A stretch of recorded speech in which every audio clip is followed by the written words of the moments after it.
सर्व दत्त परिवारास साष्टांग प्रणिपात. शुभप्रभात. दत्त माझा मी दत्ताचा. श्री दत्तप्रबोध. अध्याय 40. मच्छिंद्रांच्या लोभामोहाचा गोरक्षाकडून नाश. मच्छिंद्रनाथ, गोरक्ष आणि चरपट असे तिघेजण यात्रा करीत करीत मल्लाळ देश उल्लंघून गोकर्ण महाबळेश्वरला आले. या नितांत रमणीय स्थळीच महाबळेश्वर लिंगाचं वास्तव्य असल्यानं सर्व देवादी देवही इथंच वस्तीला असतात असं म्हटलं जाईल. त्या पवित्र स्थळाचं सृष्टी सौंदर्य पाहून मच्छिंद्रनाथांनी चरपटाला योग साधनेसाठी त्या स्थळीच प्रस्थान ठेवायला सांगितलं. त्या तिघांबरोबर आणखीही काही यात्रा करणारे तीर्थस्थळ पाहत हिंडणारे साधू लोक होते. त्यांनीही चरपटाबरोबर योग साधनेला बसायचा आपला मनोदय प्रगट केला. तो ऐकून गोरक्षाला आनंद झाला. एका शुभ मुहूर्तावर गोरक्षानं चरपटाला चौरंगावर बसवलं, गुरुरायाकडून दीक्षा दिली, योगयुक्ती सांगितली आणि एकमेकांना सांभाळून घ्यायला सांगून चरपटाचा भरल्या अंतःकरणानं निरोप घेतला. योगीजनांसह चरपटाला तिथं योग साधनेसाठी बसवून गोरक्ष आणि मच्छिंद्र असे दोघे पूर्वेकडे निघाले. रामेश्वरला गेले. देवक्षेत्र सागरी थांबले. नाना तीर्थक्षेत्र पाहत संत मुनी योगीजनांच्या गाठीभेटीत डोंगरदऱ्या ओलांडत ते आणखी पूर्वेकडे निघाले. तो मार्ग अतिशय त्रासाचा, अवघड होता. डोंगर खोऱ्यांनी भरला होता. भयान दऱ्यांनी वेढला होता. निबिड घनदाट अरण्यांनी व्यापला होता. गोरक्ष बरोबर असूनही मच्छिंद्रांना या प्रदेशातून वाटचाल करायची अतिशय भीती वाटत होती. त्यांची पावलं मार्ग चालायला उचलेनात. ते सारखे गोरक्षाला सांगू लागले, बाबा गोरक्षा, असा फार भरभर चालू नकोस. माझ्या पुढे मला एकट्याला टाकून जाऊ नकोस. मला भयंकर भीती वाटते आहे. गुरुराया, आपण स्वतःच निर्विकार निर्द्वंद्वी असताना आपल्याला भय कुठलं? सतत निस्पृह आणि विरागी असल्यानंतर भयबाधा कुठून येणार? ज्याचं चित्त सतत शुद्ध निर्मल असतं त्याला कधीच कुणाची भीती नसते. ज्याला सगळे सारखे असतात तो कधीच भेदभाव करत नाही. परधन आणि परजाया यांचा जो कधीच लोभ धरत नाही त्याला भय स्पर्शही करू शकत नाही. गुरुराया, मी आपल्याला काय सांगणार? पण अत्यंत लीन होऊन थोडेफार आपल्याला सांगायचं आहे. लोभ, आशा, मोह, ममता, कामक्रोध, मदमत्सरता हे सारं घाताला कारण आहे. इच्छा वासनांची भूल मनाला पडल्यामुळं भय निर्माण होतं. आपल्याला भय बाळगायचं काय कारण? आपण तर वीतरागी, आपण नेहमी निस्संग होऊन फिरतो हे साऱ्या जगाला माहिती आहे. आपल्याला लुबाडायला कोण येईल? आणि समजा एखादा डाकू, तर आपल्याजवळ त्याला मिळणार तरी काय? म्हणून म्हणतो स्वामी, अत्यंत निर्धास्त मनानं आपण मार्गक्रमण करा. आपल्यासारख्या निर्लोभी निरहंकारी माणसाला जग का ओळखत नाही? गोरक्ष बोलत होता आणि मच्छिंद्रनाथ मुकाटपणानं ते सारं ऐकून घेत होते. तरी त्यांचं चित्त स्थिर नव्हतं. भयान छातीत धडधडत होतं. पाय लटपटत होते. गोरक्षाच्या तत्वचर्तेत, ज्ञानमीमांसेत त्यांना रस नव्हता. त्यांचं सगळं लक्ष फक्त खांद्यावर अडकवलेल्या झोळीत होतं. प्रेमळेनं बांधून दिलेल्या सोन्याच्या चिपांमध्ये होतं. एक क्षणभरही ते झोळी खांद्यावरून खाली ठेवत नव्हते. अवघड मार्ग चढत उतरत असताना त्रास होत असूनही ते ती जड झोळी खांद्यावर वागवत होते. पण चुकूनही त्यांनी ती झोळी गोरक्षाकडे दिली नाही. उंच पर्वताची चढण चढत असताना गोरक्षाच्या लक्षात आलं की गुरुनाथांना ती झोळी खांद्यावर वागवणं अवघड जात आहे. म्हणून तो पुढं झाला. ते ओझं माझ्याजवळ द्या, आपण निर्वेद वर चढा, असं म्हणून ती झोळी मागू लागला. तेव्हा मच्छिंद्रनाथांनी, नको रे, मीच घेत होती, मला त्रास होत नाही, असं म्हणून ती द्यायची टाळली. पण गोरक्षानं हट्टच धरला. तेव्हा थोड्या वेळापुरती ती त्याच्याजवळ देऊन पुन्हा स्वतःकडे मागितली. हात लावून 3दा चाचपून पाहिली. पेलवत नव्हती. तरी ती पेलवण्याचा त्यांचा अट्टहास पाहून गोरक्षाला आश्चर्य वाटलं. गुरुच्या मनात काहीतरी वेगळंच चाललं असावं असं त्याला वाटलं. म्हणून त्यानं वारंवार गुरुला विनवलं, आपल्या मनातलं मला सांगा, असं म्हणून साकडे घातले. पण गुरुराज मौनच धरून राहिले. गुरुचं मौन बघून गोरक्षाने आपल्या तोंडाला कुलूप घातला आणि दोघंही उगीमुगी होऊन रस्ता कापू लागले. वाट चालता चालता ते दोघे शैलाद्री पर्वतावर आले. तिथलं घनघोर जंगल बघून तर मच्छिंद्रांची पाचावरच धारण बसली. त्यांना जंगलात शिरायचं धाडस होईना. त्यांचे पाय मंद मंद पडू लागले. त्यांच्याच चालीनं त्यांच्या मागून गोरक्ष न बोलता चालत होता. शेवटी मच्छिंद्रांना धीर धरवेना. ते गोरक्षाला म्हणाले, बाबा रे, माझ्याचानं काही या घोर अरण्यात येणं होणार नाही. तिथं चोर असतील, डाकू असतील, ते आपल्याला ठार मारतील, लुबाडतील, क्रूर श्वापद आपले तुकडे करतील. मला भयंकर भीती वाटते आहे. सद्गुरुनाथा, तुम्ही भय मुळीच बाळगू नका. निर्मोही होऊन आदिनाथाचं स्मरण करा. आपल्याला कोणीही लुबाडणार नाही. चोरांनी आपल्या कफन्या, किंगरी, झोळी, कंथा यापैकी काहीही लुबाडून फायदा होणार नाही. बाणापुंगीचाही त्यांना काहीच उपयोग नाही. त्यामुळे तस्कर आपल्याजवळ मुळीच थांबणार नाहीत, लुबाडणार नाहीत. जंगलातल्या हिंस्र श्वापदांचं म्हणाल तर वाघ, सिंह ते आपले मित्रच आहेत.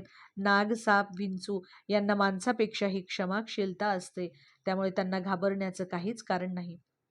डाकिणी, पिशाचिनी, भूतखेतादी शक्तीचीही तुम्हाला भीती नाही, कारण तुम्ही संन्यासी, विरक्त योगी आहात. भयाचा तुम्ही केव्हाच त्याग केला आहे. म्हणून वेदांत विषयक असं जे काही असेल किंवा आध्यात्मिक ज्ञानाबद्दल असेल ते सांगून तुम्ही मला उपकृत करा. माझ्या ज्ञानात भर घाला. गोरक्षाचं एवढं लंब चौडं भाषण मच्छिंद्रांच्या नुसतं कानावरून गेलं. तिकडे त्यांचं लक्षच नव्हतं. अवघड चढण चढल्यामुळे त्यांची दमछाक झाली होती. भीतीनं चेहरा पांढरा पडला होता. शेवटी गुरुच्या भयाचा छडा लावायचा असा निश्चय करून गोरक्षानं गुरुच्या काखीची झोळी मागितली आणि तो म्हणाला, गुरुराजा, हे ओझं माझ्याजवळ देऊन आपण हा अवघड रस्ता पार करा. मी आपल्या मागोमाग आहेच. गोरक्षाचं म्हणणं गुरुनं मान्य केलं आणि ते मार्ग कापू लागले. मच्छिंद्र पुढे गेले आहेत असं पाहून गोरक्षानं झोळीत हात घातला. त्यात एक गाठोडं होतं. ते गाठोडं त्याने सोडलं आणि आत पाहत होतं काय, सोन्याच्या 2 झळझळीत विटा. गुरुराजाच्या भयाचं कारण गोरक्षाला उमगलं. ते कारण नष्ट केलं तर भय नष्ट होईल असं वाटून त्यानं त्या सोन्याच्या विटा वाटेत फेकून दिल्या. तितक्याच भाराचे 2 दगड त्या पोतडीत बांधले आणि तो चालू लागला. मच्छिंद्रनाथ बरेच पुढे गेले होते. गोरक्षाला वेळ का लागला म्हणून ते वाट पाहत उभे होते. गोरक्ष येताना पाहून त्यांच्या जीवात जीव आला. त्यांनी विचारलं, एवढ्या वेळ का रे लागला? काय करत होतास? गोरक्ष म्हणाला, लघुशंका करायला वाटेत थांबलो होतो, म्हणून मला वेळ लागला. पुढे एका रम्यस्थळी दोघी गुरुशिष्य विश्रांतीसाठी थांबले. मच्छिंद्रांना जरा हायसं वाटत होतं. आसपास भीती बाळगायचं काहीच कारण दिसत नव्हतं, म्हणून ते गोरक्षाला म्हणाले, गोरक्ष, आता मला कसलंही भय वाटत नाहीये. बघ, मन शांत झाल्यासारखं वाटतंय. स्वामी, आता तुम्हाला भय बाळगण्याचं काही कारण नाही. मी थांबलो होतो तिथंच ते भय टाकून आलो. त्यामुळे तुम्ही निर्धास्त राहा. तुमचं भय मागच्या मागे राहून गेले. विश्रांती संपवून पुन्हा दोघे वाटचाल करू लागले. एका वळणावर गुरुला त्या झोळीत डोकावून बघून आपल्या जवळचा ठेवा नीट आहे की नाही हे पाहावंसं वाटलं. म्हणून त्यांनी उघडून पाहिलं. पाहतो तर काय, गाठोड्यातल्या त्या सोन्याच्या विटा गायब झालेल्या आणि त्याऐवजी 2 दगडी विटा बांधलेल्या. मच्छिंद्रांच्या शोकाला पारावार राहिला नाही. ते ऊर पिटून घेऊन आकांत करू लागले. मातीत गडबडा लोळू लागले. केस उपटू लागले. माझं जीवापाड जपलेलं सोनं कुणी चोरून नेलं. इतकं काळजीपूर्वक मी ते आत्तापर्यंत बाळगलं. आता मी कंगाल झालो, पार बुडालो. गुरुचा हा शोक बघून गोरक्ष हात जोडून त्यांच्यासमोर उभा राहिला आणि नम्र स्वरात त्यांना विचारता झाला, नाथ, आपण सुज्ञांचे शिरोमणी असताना हा असा शोक करण्यास कशासाठी करत आहात? मीच त्या विटा मागे फेकून दिल्या. धनाच्या मोहापायी होणारे 15 अनर्थ मी का आपणाला सांगायला हवे? आणि हे सर्व अनर्थ आपल्याला माहीत असूनही आपण एवढे कष्टी होता, याचं मला आश्चर्य वाटतं. आशेच्या गर्भात लाभाचा जन्म होतो. लाभापाठोपाठ लोभ उपजतो.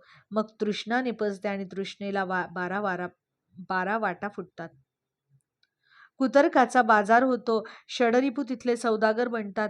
अविवेक करता बनून व्यवहार करू लागतो. मोह वस्तू घेणारा बनतो. सुवर्ण म्हणजे खरी माया. ही एकदा का विकत घेतली की सारी सुख पारखी झालीच म्हणून समजा. ती चिंतेच्या सागरात तुम्हाला बुडवल्याशिवाय राहत नाही. म्हणून आपले आपण सावध व्हा आणि स्वमन प्रसन्न करा. आणि खरे तर योग्य आपल्या लेखी शेण काय आणि सोनं काय दोन्ही सारखंच. म्हणून हे लोभामोहाचं लवंगाट सोडून द्या. मूर्ख पडत पंडिता, ही तुझी असली व्यर्थ बडबड माझ्या कामी येणार नाही. मला तुझं बाष्कळ तत्वज्ञान ऐकायचं नाही. तू मला माझ्या सोन्याच्या विटा आणून दे, नाहीतर मी माझ्या प्राणांचा त्याग करीन. गुरुराज, सोनं सोनं काय करता? किती सोनं आणून देऊ तुम्हाला सांगा. तुमच्याच कृपेनं मी ते तुम्हाला देतो. तुमची इच्छा पूर्ण करतो. तू काय मला देणार रे? जिथं विटा टाकल्यास तिथं पुन्हा जाणं किती अवघड आहे हे माहीत असूनही एवढ्या वल्गना करतोस. मला तुझं बाताड्याचं अधिक काही नको. जेवढं माझं आहे तेवढंच दे आणून आधी. जा, क्षणभरही थांबू नकोस माझ्यापुढे. गोरक्षानं गुरुनाथांना वंदन केलं, त्यांच्या चरणांची धूळ हाती घेतली आणि मच्छिंद्रांना सांगितलं, आता आपण काय चमत्कार होतो ते पहा. हवं तेवढं सोनं घ्या. सोनं सोनं काय करता, सोन्याला काय कमी. गोरक्षनाथांच्या पुढ्यात एक भव्य पाषाणखंड होता. त्या पाषाणखंडावर त्यानं लघुशंका केली आणि न भूतो न भविष्यती असं आश्चर्य घडलं. तो पाषाणखंड लखलखीत पीतवर्णी झाला. तो सुवर्ण पर्वत झाला.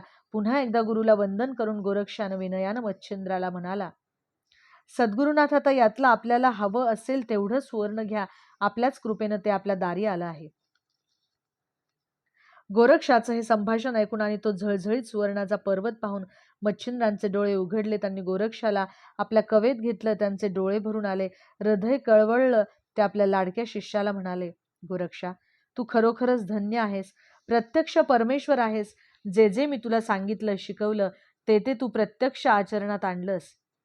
योगसिद्ध होऊनही तू योगभ्रष्ट झाला नाहीस. माझ्या डोळ्यावर आलेल्या लोभामोहाचे झापड तू उघडलीस. तू खरोखरच वंदनीय आहेस. मी तुला फार छळलं. गुरुनाथाचं हे बोलणं संपताच गोरक्षानं मच्छिंद्राच्या पायाला मिठी घातली आणि सद्गदित कंठानं तो म्हणाला, सद्गुरुराया, मी हीन दीन तुमच्या पायीचा किंकर. तुमच्यामुळेच मी घडलो, वाढलो. माझं कर्तव्य मी केलं. मी थोर वगैरे कुणी नाही. ज्याप्रमाणे सूर्यकांतावर सूर्यकिरण पडला तरच त्यातून प्रकाश अग्नी निर्माण होतो. अंधारात सूर्यकांत मण्याचा काहीच उपयोग होत नाही. त्या मण्याला अर्थही नाही. तद्वतच आपल्या अस्तित्वाविना गोरक्षाच्या जीवनाला काही अर्थ नाही. जे काही घडतं आहे ते सद्गुरुराया आपल्याच कृपाप्रसादानं, आपल्याच सामर्थ्यानं. मी केवळ निमित्त. म्हणून म्हणतो, असाच लोभ माझ्यावर कायम ठेवा. अशा प्रकारे गोरक्ष गुरुला निर्मळ अंतःकरणानं भेटला. मच्छिंद्रांनी त्याचं कौतुक केलं आणि ते दोघेही पुन्हा भ्रमण करीत करीत अवंतीला आले. अशा प्रकारे श्री दत्तप्रभूत ग्रंथातील 40वा अध्याय समाप्त. अवधूत चिंतन श्री गुरुदेव दत्त. दिगंबरा दिगंबरा श्रीपादवल्लभ दिगंबरा.